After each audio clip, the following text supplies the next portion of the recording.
Señal directa. A nivel internacional existe un instituto enfocado a promover estrategias y prácticas para que se logre que los ciudadanos se involucren más en política, sobre todo de una manera que se pueda luchar contra la desigualdad, abordando, entre otras cosas, también la crisis climática y fortaleciendo la democracia. A ver, se trata del Instituto Update y nosotros saludamos en esta ocasión a la directora de estrategia de dicho instituto, Alejandra Parra, para junto con ella hacer una evaluación de la jornada electoral de este domingo. Alejandra, qué gusto saludarle. No nos escuchamos, no sé si apagamos el micrófono.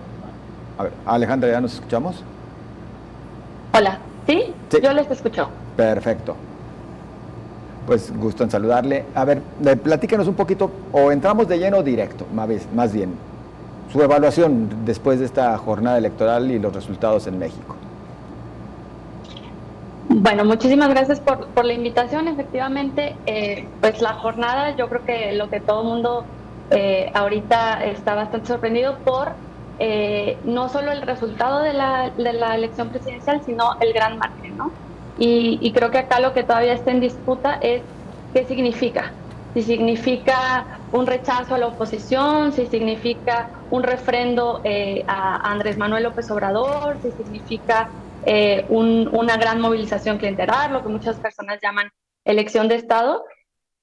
Yo creo, lo leo como un refrendo a un proyecto político progresista de izquierda que obviamente tiene muchas críticas que ya la oposición y la sociedad civil sobre todo se ha encargado de hacer de forma muy clara, pero un refrendo a políticas muy claras que muestran también las estadísticas, que son temas como el salario mínimo que ha aumentado, programas sociales que han ido enfocados a las personas más pobres, ingresos reales promedio en la población se han aumentado. Entonces yo veo un refrendo, un proyecto político muy importante.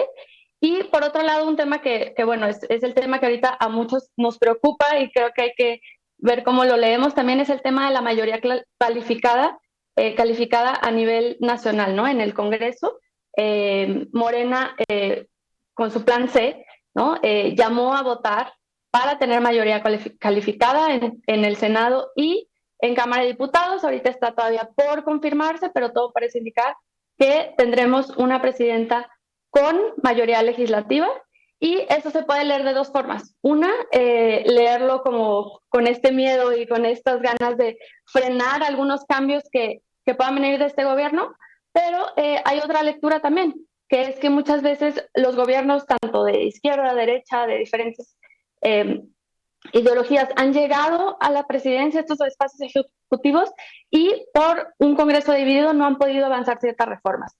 Entonces, también otra lectura que podemos hacer es que llega una presidenta muy fuerte, o sea, que tenemos mayor capacidad para los ciudadanos para exigirle resultados, exigirle reformas osadas.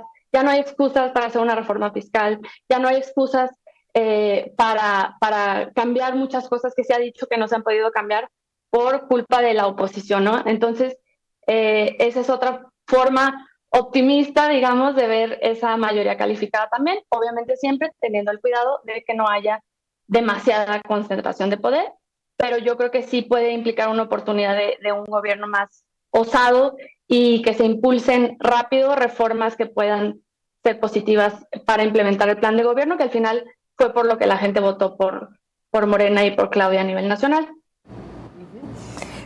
Preguntarte, Alejandra, hablaste ahorita de algunas reformas que deberían de hacerse o pudieran realizarse, como la fiscal. ¿Qué cambios tendría que tener esta reforma? Pues habría que discutirse, obviamente, pero la idea es que acá en México, en realidad, las personas más ricas son las que menos pagan impuestos, y eso es algo que debe de cambiar, ¿no? O sea, que sean las personas que más tienen y que más ingresos generan quienes paguen más impuestos. Entonces, básicamente, eso es también tener asignación muy clara acerca de hacia dónde se van esos impuestos. Entonces, yo creo que todavía es una conversación que se tiene que hacer, pero por tratarse de impuestos, justamente es de las reformas que a las que menos se animan a hacer los gobiernos de izquierda o de derecha cuando llegan al poder. Entonces yo creo que ahí hay una oportunidad importante, porque efectivamente a veces suelen ser reformas impopulares, pero con el tiempo al final son las reformas que permiten pagar un sistema de seguridad social, por ejemplo, como los tienen algunos países que se mencionan, ¿no? Así, cómo se paga un buen seguridad social, salud, educación, es a través de la recaudación, y México está, pues, desde hace muchas décadas muy rezagado con el tema de recaudación de impuestos. Y es que es un tema del que poco se habla principalmente en campañas, pero ciertamente México, a pesar de que sí nos quejamos porque nos duele y nos duele mucho a quienes somos cautivos del SAT, es uno de los países de la media hacia abajo, de los que menos impuestos cobran a sus ciudadanos, ¿no? Y por lo tanto también tendría que verse qué es lo que está sucediendo ahí. Sí urge, máximo que las finanzas lo requieren para poder estar tranquilos en los próximos años, Alejandra. Exactamente, para el tema pensiones, para el tema salud, para el tema empleo. Claro. Uh-huh. ¿Qué destacarías, Alejandra, en torno a, con esta votación, y seguimos en términos federales, se va a llevar a cabo entonces el plan C? ¿Tú incluirías en ese plan C la reforma fiscal, que por lo que estamos escuchando, o solo avanzaremos en lo que ha dicho el presidente Andrés Manuel López Obrador? Pues eso está por verse, justamente porque creo que algo que se ha hablado mucho es el tema reforma judicial también, por ejemplo, en el plan C, que es lo que mucha gente teme. Yo creo que Claudia trae, pues va a estar en esta luna de miel también en los próximos meses, y trae la posibilidad de hacer otro tipo de reformas, como yo te diría, el tema de reforma fiscal, que no lo han mencionado ellos abiertamente, pero yo creo que sería un error no hacerlo ahorita. Entonces yo creo que más bien toca, pues de cierta forma, aprovechar que tienen esta reforma, esta mayoría calificada, para ver cuáles son estas reformas impopulares que sí deberíamos exigir que se incluyan, digamos, en este plan C, ¿no? Pero pues por parte del presidente actual, pues se ha mencionado el tema de reforma judicial, que no sabremos decir ahorita si van a priorizar. Yo esperaría que no sea una de las prioridades actualmente, que se vayan más a temas más programáticos para abordar el tema fiscal, salud, inclusive hasta electoral en cierto sentido. Aquí tal vez la pregunta sería si el presidente López Obrador respetará ya que existe una virtual presidenta, como para dejarle ya a ella esas reformas que se trataban de impulsar dentro del plan C, o se apresura para que queden aprobadas antes de que concluya su mandato, ¿no? Sí, pues yo no sabemos cómo va a actuar ahorita Andrés Manuel. Yo noto que se le quiere dar bastante como este poder a Claudia, aunque está la posibilidad también de que Andrés Manuel quiera gastar como sus últimos meses y gastar ese capital político que aún le queda, que eso sería una posibilidad, que él asumir esos desafíos, esas críticas que van a venir, para dejarle ese capital político a Claudia, pero pues eso está por verse. Al final sí es algo que el presidente se ha dedicado a hablar al respecto, y si le urge, entonces también podríamos verlo como una victoria para él antes de salir, ¿no? Antes de salir, que él asuma esa victoria antes de irse. Y los costos políticos también. Bueno, y es que no puede ser antes de irse, porque por eso hizo un llamado al plan C desde marzo, que lo viene anunciando, porque no se aprobó el plan B. Entonces, por eso el llamado al plan C.